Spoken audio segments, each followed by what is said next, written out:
guardian. Kasi po tinawag itong guardian dahil ito misteryoso. Bakit po naging misteryoso ito? Ganito po ang pakakaprogram niya ni Ray Sibayan. Ako hindi ko po ito alam.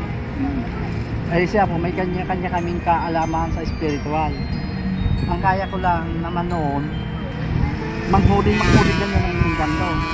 Ngayon, may pumasok na mensahe sa kanya po, si Sir, na gumawa ng isang bagay na makakahuli ng masasamang espiritu.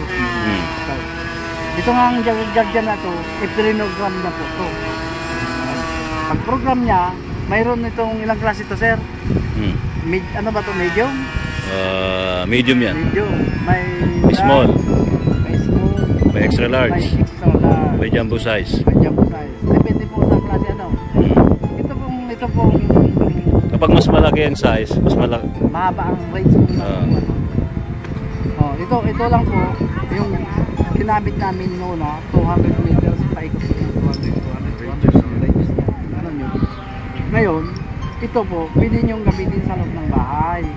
Sa banyo, pwede nyo ilagay ito doon sa ilalim. Kung may mga sakit ng sinus, pwede po ito.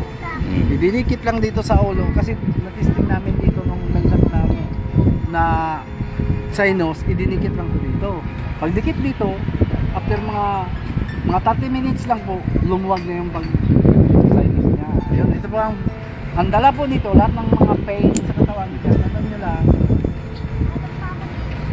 mahuhugot, dadala. O yun ang, kasi ito, galing din po sa taas ang power nito. Kung may third eye po kayo, makikita sa loob ang imposibleng bagay. At makikita rin yung inkanto, pag dumikit dyan, nalulusaw. Pag dumikit, lusaw ng lusaw. Ito po yung mystery guardian ni Sir Sibayan.